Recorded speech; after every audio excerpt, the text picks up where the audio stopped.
নমস্কাৰ, মই জিমিয়ে আকৌ এবাৰ তোমালোক সকলোকে প্ৰভাতী সূৰ্যলৈ স্বাগতম জনাইছোঁ। আশা কৰোঁ সকলো ভালে আছা, মোৰো ভালেই।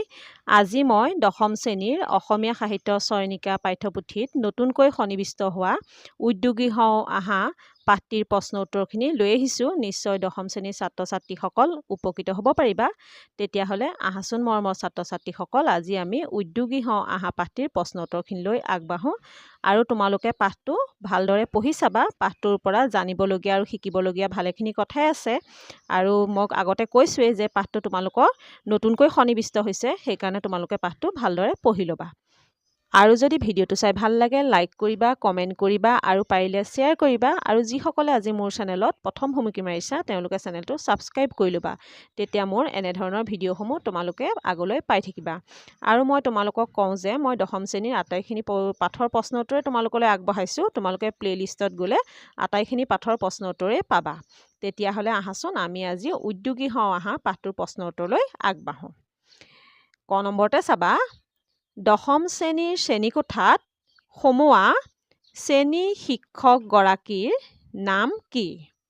উত্তৰটো হ'ব দশম শ্ৰেণীৰ শ্ৰেণীকোঠাত সোমোৱা শ্ৰেণী শিক্ষকগৰাকীৰ নাম হ'ল প্ৰকাশ গোস্বামী। খ নম্বৰতে চাবা, শ্ৰেণী শিক্ষকগৰাকীয়ে আলোচনা কৰিবলৈ লোৱা নতুন বিষয়টো কি আছিল? উত্তৰটো হ'ব শ্ৰেণী শিক্ষকগৰাকীয়ে আলোচনা কৰিবলৈ লোৱা নতুন বিষয়টো আছিল এজন ব্যক্তিয়ে কেনেকৈনো নিজকে এজন উদ্যোগী ব্যক্তি হিচাপে গঢ়ি তুলিব পাৰে। গ নম্বৰতে চাবা, এজন উদ্যোগী আৰু কৰ্মহীন নিবনুৱাৰ মাজত থকা ক্ষুদ্ৰ ব্যৱধান কি?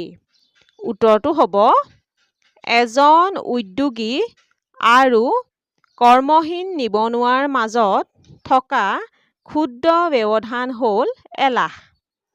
ঘ নম্বৰতে চাবা, এজন সফল উদ্যোগী হ'বলৈ কি কি গুণৰ প্ৰয়োজন?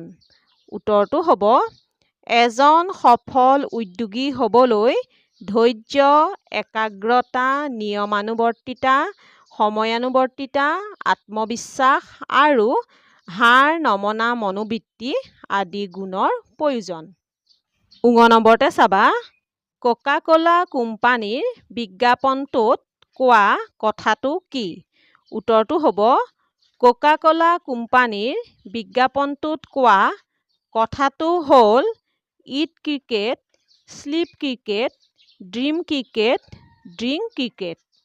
প্ৰথম ছ নম্বৰতে চাবা, নাৰায়ণ মূৰ্তি কোন? উত্তৰটো হ'ব নাৰায়ণ মূৰ্তি ইনফ'চিছ কোম্পানীৰ প্ৰতিষ্ঠাপক, লগতে ভাৰতবৰ্ষ তথা বিশ্বৰ এজন সফল উদ্যোগী বা আন্ত্ৰাপ্ৰিনিয়ৰ। দ্বিতীয় ছ নম্বৰতে চাবা, বিজিতে ছাৰক উদ্যোগী সম্পৰ্কে কি কৈছিল?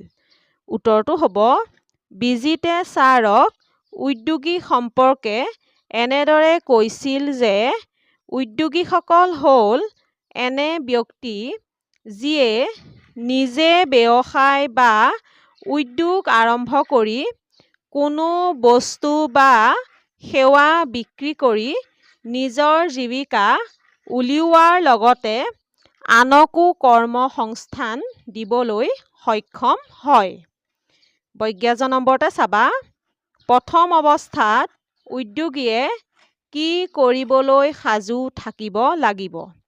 উত্তৰটো হ'ল প্ৰথম অৱস্থাত এজন উদ্যোগীয়ে জোতা চিলাইৰ পৰা চণ্ডীপাঠ সকলো কৰিবলৈ সাজু থাকিব লাগিব। লগতে সৰুতে চাইকেল শিকাৰ দৰে পৰি উঠিবলৈও সাজু থাকিব লাগিব। জ নম্বৰতে চাবা, টমাছ আলভা এডিছনে ইলেক্ট্ৰিক বাল্ব তৈয়াৰ কৰাত বাৰে বাৰে বিফল হৈ কি কৈছিল? উত্তৰটো চাবা, টমাছ আলভা এডিছনে ইলেক্ট্ৰিক বাল্ব তৈয়াৰ কৰাত বাৰে বাৰে বিফল হৈ কৈছিল, মই বিফল হোৱা নাই, মাত্ৰ বুজিলোঁ যে 10,000 ধৰণে ই কাম নকৰে। মৰমৰ ছাত্ৰ-ছাত্ৰীসকল, মই তোমালোকলৈ আজি এইকেইটা প্ৰশ্ন উত্তৰ আগবঢ়ালোঁ। নেক্সট ভিডিঅ'ত মই তোমালোকৰ কাৰণে পিছৰ প্ৰশ্ন উত্তৰখিনি লৈ আহিম। তোমালোকে চাই থাকিবা। তেতিয়াহ'লে আজিৰ ভিডিঅ' চোৱা সকলোলৈকে মোৰ ফালৰ পৰা বহুত বহুত ধন্যবাদ জনাই আজিৰ ভিডিঅ'টো সামৰণি মাৰিছোঁ। ধন্যবাদ।